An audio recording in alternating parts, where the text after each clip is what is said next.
let's go to Clubland. Yep. And let's go back to Hammersale. Let's have a look at this try against the Sharks. It is so good. I'm just trying to think. I mean, GI against the Broncos in 2012, but I haven't seen. Do you reckon Trindle right then, when he just missed him at the start, knew what was about to happen? Mate. Like, this game is about centimetres, and Trindle had one hand on that jersey. And he runs 100 metres to score, ends up being the difference.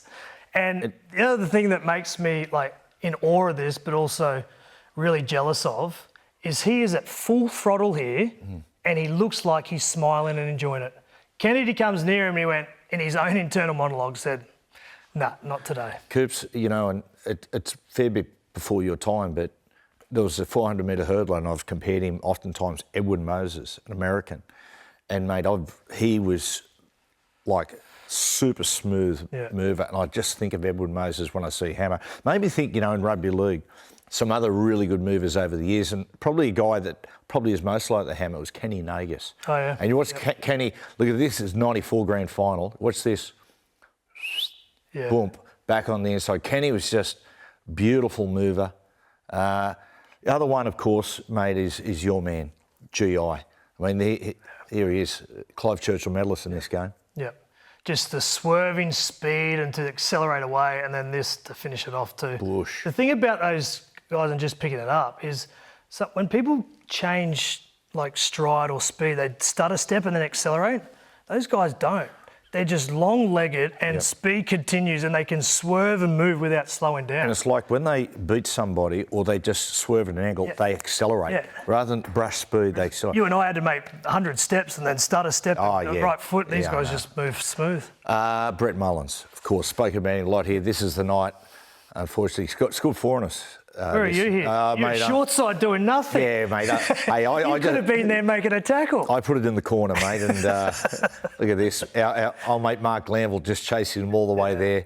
Mullins incredible. Now, if I'm going to mention... Are you back on the trial on there? Somewhere back there. If I'm going to mention this, watch this. This could be the greatest try saver ever. Around Matty Sears, he's gone. You watch this. Sears gets him? Oh my goodness. That is... Oh my goodness. God, let's have another look at that. So it's Brett Mullins, no less. Bush around.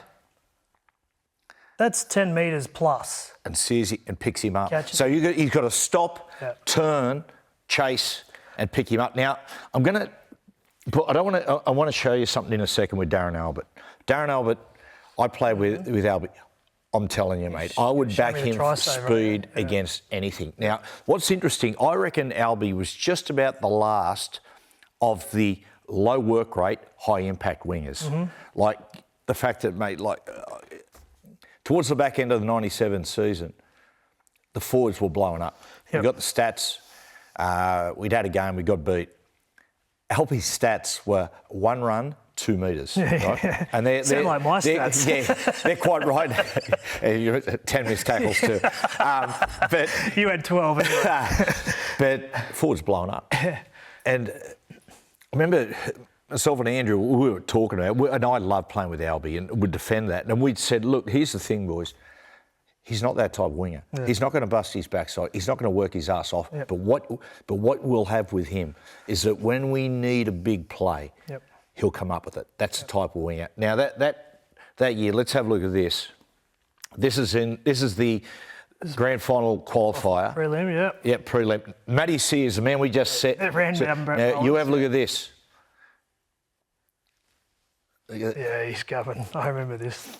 That's and just incredible. But even the body roll too, like the timing, because he could have actually got that ball down if he didn't roll over and force Sears onto his back, because he actually could have got the ball down, but the fact that he made it, then rolled over, the ball missed the end goal. And the fact he didn't,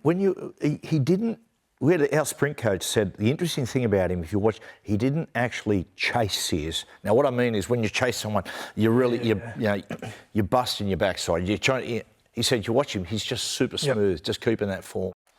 You want to talk about the Warriors? Yeah, so the Warriors, they switched up. So the thing about the Warriors when they were in their rut, Sean Johnson wasn't playing that high level, got injured against the Roosters, then Tomato Martin moves into halfback. And all of a sudden, they put some wins together. And I picked up something Webster actually said in the pre-game before the Storm game, said, we're actually changing things up. Tomorrow will be the main guy and Sean will play second role. So here a couple of weeks back when Sean was there, Sean's in the middle, Chance Nickel-Klukstar on the right and Tamari Martin's here on the left. Against the Melbourne Storm, they switched it up. Tamari Martin being the main indicator, calling the shots, Chance is on the left and Sean's here on the right. So Webster's gone with, okay, Tamari Martin has been doing a great job for us. I'm going to give him the keys to the Warriors' attack. And the way that they started the game was pretty good. Yeah. And I think this might be a big moment for Sean because it could be, he's off contract. It could be the thing that he might get upset about in terms of being made second fiddle. Or it actually could prolong him. He could get that extension because if you're playing on a right side with less touches, you're just going to be more fresh and more on the ball. And he ran the football on the weekend, Sean. It's going to be it's an interesting dynamic. Do you support it? Do you support Tamari being the centrepiece playmate? Tamari is more of a threat to run the football. And as we've said here 1,000 times, to be a good ball player, you need to be a threat to run the footy. I think for a couple of weeks to put Sean there, maybe they can need to change it back because it's the same system. Yep. But I like it for the moment, for the next couple of weeks to test out. Broncos lost 3 straight, Coops. You worried about them? If you're a Broncos supporter, should you be not worried, mildly concerned, extremely worried? Mildly concerned. Yeah. You? Yeah, mildly concerned. Why? Renault's coming. Just the nature of the way they've lost those games, going through this tough Origin period. Why it concerns me, I know they're going to come good, Coop. I know they're going to turn it around. I can't see them getting into the top 4 now. The problem is if they continue to just drop a game here and a game there, they're going to get to the point that with 5 rounds to go, they're going to need to win 4 of the last 5. One of those scenarios. And most of the time when sides are placed in that situation, if they get there, they've spent their pennies. That's my concern around the Bronx. Yeah, I'm concerned because when you remove someone like Adam Reynolds from your team, you can't create bad habits in your game and then expect Adam to come back and fix everything. What I'm saying is the example is Penrith, right? You take Nathan out, their completion rate doesn't change, their defence doesn't change, they still are, working hard for one another. Then Nathan comes in and adds his spice and it's great. Well, Coops, right? I think that's been one of the secrets of them winning the competition, is during those years losing Nathan for a period and then forcing them to tidy up and improve other areas of their game. They double down on the basics, and the issue I have with the Broncos right now is their completion rate is poor. They're conceding way too many points, and they are just throwing the ball expecting talent to get them over the line. And doesn't matter if this continues on and then Adam comes back, their winning rate won't change. I reckon what they need to do is double down, play some real conservative but defence-orientated football, and then when their guns come back like Walsh and Reynolds, they will add that star power to them. That's right. Rebuild your game again.